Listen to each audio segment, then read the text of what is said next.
Hey, this one about to be hella crazy. But first, before we even get started, what's good? How your day going? My checkout when doing anything for money goes wrong, why they would kill you. Now, reading this title before I was getting ready to watch this video, my head, because you know what I'm saying, I'm programmed. It's how it worked. It's how it worked. When I read that title, I start thinking TikTokers, teenagers doing pranks. What they about to be doing some goofy ish for like a 40 ball, probably like some likes or whatever. But when you think about when doing anything for money goes wrong in the real world, could be wrong. You know, I gotta talk my ish, then we gonna start. But when you think about it legit in the real world, it'd be like people betraying like their friends or like their family members. Just for a few bucks. We done watched so many true crime stories like this, dog. To this point, it's like, man, I even be looking at family different sometimes. Don't do that though. Chill out. Don't do that. Look at your family how you look at it a little. But hey, shit be looking a little creepy now. But look, want to check out the original video? Link will be in the description below. But let's go. Number 8. Wang. In 2011, when he was in his late teens, a Chinese citizen sold one of his kidneys for a new iPhone and iPad. The teenager, only identified by his surname as Wang, was reportedly desperate to obtain the Apple products in order to keep up with his classmates. The items were among the most coveted electronic gadgets in China at the time, but they were steeply priced, often equal to or beyond the whole month's salary of an office worker in a big city. Wang's parents couldn't afford them, so the teen decided to sell his kidney and contacted black market middlemen on an online messaging board. The operation took place at an uncertified clinic in the city of Chenzhou, with Wang receiving 22,000 yuan, or about $3,500 for his left kidney. The teenager's cut was later determined to have been only 10% of the illicit transaction, with the middlemen keeping the vast majority of the money. His mother learned what he'd done upon seeing him with the new devices, an iPhone 4 and an iPad 2. She contacted the authorities, and following an investigation, 9 people were charged by public prosecutors, including 3 surgeons. Jail sentences of 3 to 5 years were handed out to each of those involved, while a court awarded Wang's family a compensation of approximately $230,000. In November of 2012, the young man's health gradually deteriorated in the surgery's aftermath. The latest updates on his situation came because it's like you got some old little black market surgery too though. That's hella messed up. Cause I was about to say, hey, low key your little whole mistake to get a damn iPhone. I'm really trying to feel bad. I really am. I ain't even, man, forget it, dog. Damn, dog. Gradually deteriorated in the surgery's aftermath. The latest updates on his situation came 7 years after he'd sold his kidney and indicated that his life had become extremely difficult. He'd spent most of his days bedridden and relied on his family to look after him.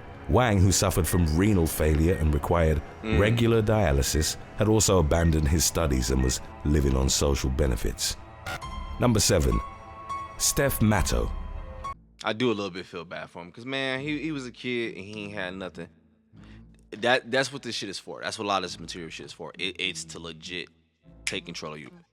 We ain't about to go conspiracy mode. I ain't gonna. Fuck. I don't feel that bad. I ain't gonna cap. But at the same time, it's like, damn, I get it, dog. You just a little teenager doing a little teenage shit.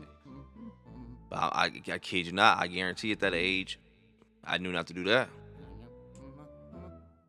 Boy, I want that phone that bad, boy. You ain't about to poke me, boy. Hell no. I steal one before I do this shit. On social benefits. Number 7. Steph Matto. A former reality TV star was forced to give up on a lucrative business that involved selling jars of her intestinal gases after experiencing heart attack-like symptoms. Connecticut woman Steph Matto, mainly known for her appearance on the show 90 Day Fiancé, had begun documenting her unique products on TikTok in 2021, and she amassed millions of views on the platform. Her business venture had commenced in November after she had received requests on the adult content site Unfiltered. The 31-year-old woman was surprised by the demand for her wind jars, and the self-described fartrepreneur was selling up to 50 jars every week. At the height of production, Matto told a media outlet that she made roughly $200,000 before ultimately announcing her retirement due to health concerns. In late How? I just fart, just eat normal shit, and just whenever you gotta fart, make one of them hoes.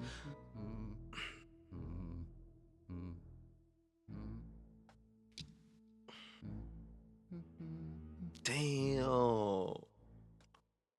From selling your fart. You know how many times I fart a video?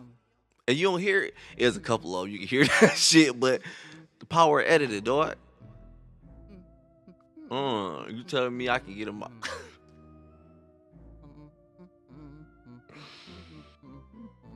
Oh, shit.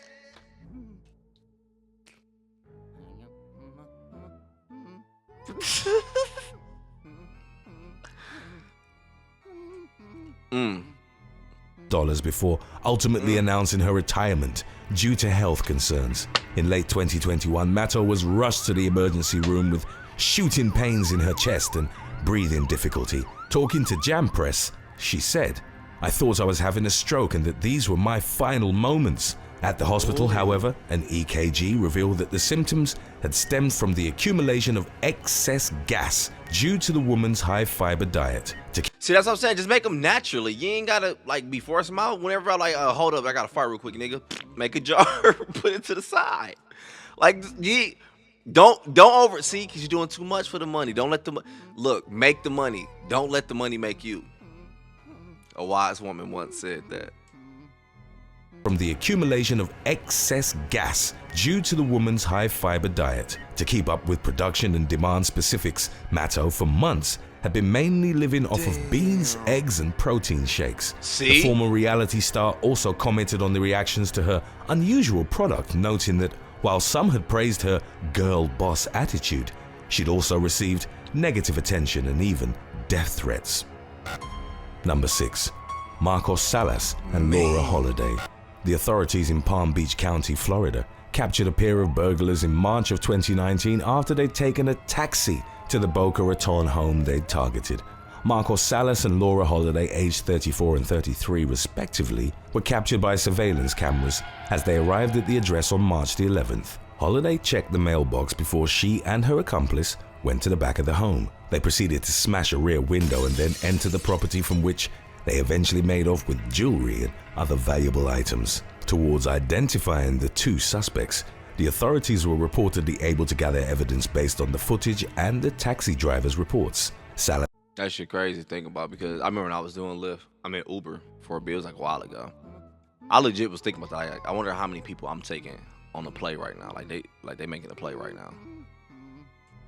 Other valuable items. Towards identifying the two suspects, the authorities were reportedly able to gather evidence based on the footage and the taxi driver's reports. Salas was arrested and charged with burglary, grand theft, and criminal mischief, with his bond being set at $56,000. He admitted involvement, and a few days after he was apprehended, Holliday was taken into custody as well on similar charges.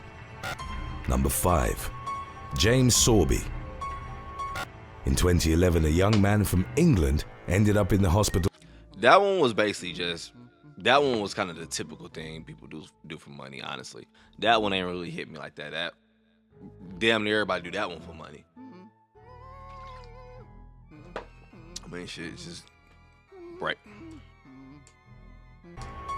In 2011, a young man from England ended up in the hospital with horrific burns following an attempt to steal copper cables. The incident occurred at an electricity substation belonging to a disused post office sorting room in Leeds, West Yorkshire. The high prices paid for copper and other metals had recently caused a surge in metal thefts across the county, but 22-year-old James Sorby's attempt nearly cost him his life. He'd made his way into the disused room but didn't even get a chance to touch the targeted wires. A massive charge jumped a gap and connected to Sorby, sending a surge of 22,000 volts into his body. The father of one suffered severe burns to his hands and face, in addition to a weakened heart, partial loss of sight in his left eye, and diminished mobility in one of his hands. He survived but spent weeks in the hospital, where he underwent multiple surgeries and skin grafts. As the electricity left his body, it caused a skull wound that exposed the man's brain, and he required a graft and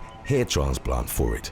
Sorby, who shared his story as a warning to other would-be metal thieves, claimed that the most traumatic moment of his recovery was when his daughter couldn't recognize.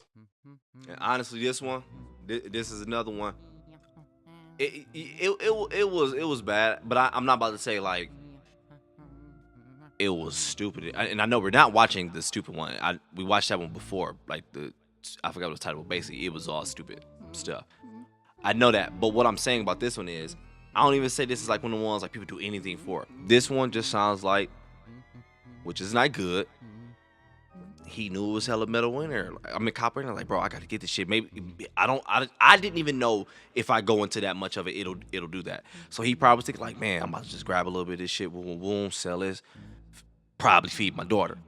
Went in there like, ooh, back the fuck up. So it's crazy, but it's like this one, I can see me in this position. I really could. Like, damn. Like, nigga, how was I supposed to know this shit cause all that? I mean, there's ways I can educate myself. I can't blame anyone else for not educating me. But still, at the time of my life, I just learned the shit today. He basically taught me shit.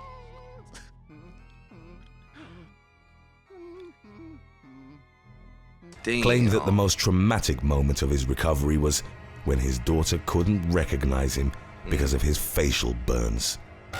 Number 4, failed McDonald's robbery. In June of 2016, 2 hapless robbers targeted a McDonald's in the eastern French city of Besançon, but their criminal endeavor was promptly thwarted. After entering the restaurant, they started shouting at customers to get on the floor and, to make their intentions known, fired a shotgun blast into the ceiling. What the pair didn't know was that at the time, 11 of the 40-some customers were plainclothes members of the National Gendarmerie Intervention Group, an elite unit specializing in hostage situations. Nigga, you fucked up! Special Forces officers, who had their weapons concealed, didn't immediately intervene as they primarily sought to protect others present in the restaurant from an escalating conflict. They instead waited for the right moment to pounce on the robbers. One of them took close to $2,300 out of the register. Hold on, go back. I had to resync this. Hold on. Others present in the restaurant from an escalating conflict. They instead waited for the right moment to pounce on the robbers. One of them took close to $2,300 out of the register, and they both then attempted to make their getaways. Members of the elite unit chased after them and caught one of the men as he stumbled on some stairs. After immobilizing him, they fired warning shots at the other robber, ordering him to stand down. The man took aim at them with the shotgun, at which point one officer responded with a neutralization shot to his abdomen. The robbers, both reported as being in their mid-20s, were known to local police. The fact that y'all actually took a shot off, let a shot off in there while y'all was robbing that mug, and they still gave you a warning shot after taking your partner down, man, your life was hella spared. It was hella, but you didn't want it. You didn't. Man, that's crazy. Oh, I'd have been so hot. That's the day I finally can't take it anymore. I'm about to rob a fucking place and it's full of... Ah!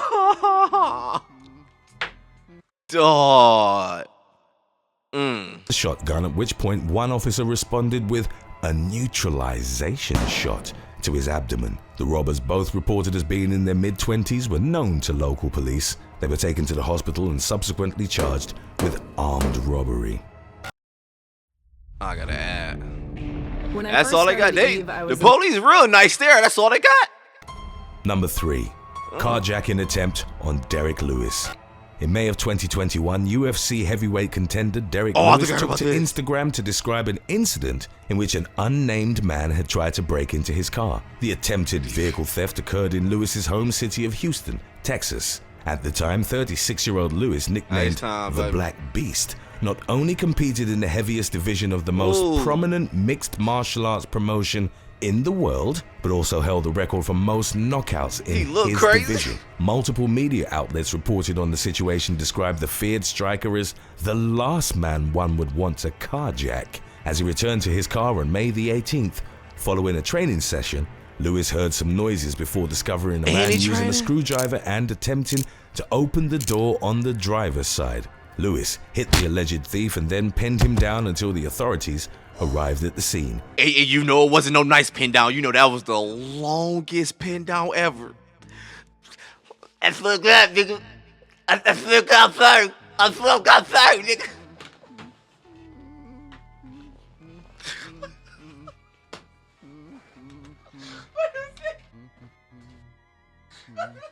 And you know he was doing the pit bull shakes.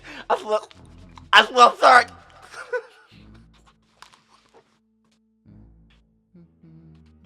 Stop playing with this man. Hey, stop playing with me, dog. Hey, I ain't gonna lie, I love stories like this when they be like, oh, you done messed up. This is like legit. Remember that meme was hella popular? It was at this moment he knew. Like that legit, like fit some moments like exactly like it was this moment he knew. He fucked up. He said he called him in the middle while he was training too. Did you see the, I don't watch sports like that, but you see the picture? I think he looked like Donkey Kong. Nah, bruh. Using a screwdriver and attempting to open the door on the driver's side. Lewis hit the alleged thief and then pinned him down until the authorities arrived at the scene. He then posted to his social media a photo of the man being put in a police cruiser, as well as a video showing the damage to his car. Lewis also uploaded a photo of his bruised knuckles to his Instagram story, captioning it, "Satisfaction. He's okay." The would-be thief had been struck so hard by Lewis that he needed to be taken to the hospital for treatment prior to being charged with criminal mischief. Number 2. My bad. Last stop real quick. And it's funny because I got a few partners who love that UFC shit. They hella into it. And it's my mixed partners too. They black and white. But peep though, but they legit love like fighting. Win or lose, they love that shit. Like the way they be talking. Like y'all niggas are crazy. I love my bros, but them niggas, like, they love it. It's like they live for this shit, bro. I'm like, dog, what is wrong with y'all, dog? No more stops. Be taken to the hospital for treatment prior to being charged with criminal mischief. Number 2. Roberto Fuentes Barral. In 2016, a man from Venezuela became the target of brutal mob vigilantism after he'd allegedly mugged a man on the streets of the capital city of Caracas. The incident occurred during hard times for the South American country, as in recent years it had been dealing with severe inflation, poverty, and a crime rate which some media outlets reported was on par with that of a war zone. During the April incident, a man in his 70s who just left the bank began shouting that Roberto Fuentes Barral, aged 42, had stolen his money. Barral started running but was soon knocked to the ground and savagely beaten by a group of motorcycle drivers. They reached into his pockets and handed the mugging victim a wad of cash reportedly equivalent to $5. As Barral bled out on the curb from a gash in the back of his skull, one man poured gasoline which had been siphoned from a motorcycle tank on his body. Barral was then set ablaze, and as one witness reported, his skin began to audibly crackle and pop as the smell of burning flesh began to fill the air. Onlookers didn't intervene, but only took out their cell phones and recorded Barral struggling to get up and fruitlessly trying to extinguish the flames that were consuming his head and body. He would have died in the street if not for the intervention of Alejandro Delgado, a youth pastor and part-time motorcycle taxi driver. He put Barral out, much to the protests of his co-workers, and the accused mugger was rushed to the hospital. His eyes had been seared shut, and his scorched trachea only allowed him to speak in whispers. Barral died 2 days later, and the harrowing video of the vigilante attack began circulating online. According to updates on the matter, prosecutors had charged 23-year-old law school dropout Michael James with pouring the gasoline. However, the case against him was considered weak as his face wasn't clearly visible in the video and witnesses were reluctant to cooperate with the police. Number 1. Nitin Vora. Over a weekend in August of 2020, a bank robber in Western India was found dead after breaking into the Ujjivan Small Finance Bank in Vadodara. The man, identified as Nitin Vora, had used an electric cutter to gain access to the bank, where he was captured by surveillance cameras at around 12:45 a.m. Vora then took the power tool and attempted to cut through the bank's vault. The facility's Chennai-based security team alerted manager Prashant Sharma. He made his way to the bank, where he was shocked to find Vora dead in a pool of his own blood. It was subsequently determined that while working in the dark, the robber had tripped on the cutter's wire. He then fell on it, and the power tool fatally sliced through his neck. Damn. Thanks for watching. Would you rather have a monthly allowance of $100,000 or never get afflicted by any illness until the day you die? Let us know. That's easy. I'm never getting afflicted by any illness until the day I die. What the hell? That's easy, bro. Money is 900,000. That is nice. I know I can get a lot. I go to the doctor. I do a lot of shit. I can. And who knows? I may end up living a healthy life from now on. But still, hey, you can have the money though. Take it. But peep though, man. How? Like you got in that bitch. Man, this one should have been on that other one we watched. The goofy one. Got in that mall like, oh, am I getting what the fuck? Hey, this one was crazy. I was ready to talk some ish at the end. I ain't gonna lie, but man, that the allegedly $5 story, that one got me, dog. That one, it legit turned me into, made me feel like I was watching like true crime again. I was like, oh my gosh, because they did say allegedly, like they don't know if he actually did it, right? Or was it he allegedly stole some money, but when his pockets they got $5 worth of ish, that's all he had. So obviously they were saying he stole $5. I don't know, but regardless, man, that was extreme as hell, and I get it. Like they said, the town, everything was under fire, everybody going crazy, fight with the government, woo, all this was going on. But damn, y'all had to do all that to him? But look though, either way it go, I'm about to go and chill, enjoy the rest of my night, enjoy this rain, probably watch me a good scary movie. I don't know, probably watch Friday again. But enjoy your night. Day, morning, evening, whenever you're watching this, hit that like button. Click that sub button. I'm telling you, I be looking at these analytics. Y'all be coming watching videos back to back to back. That mean you rock with me. Click sub, turn that bell on. Click like. There you go. Appreciate it. Go ahead and enjoy your night. I'm out.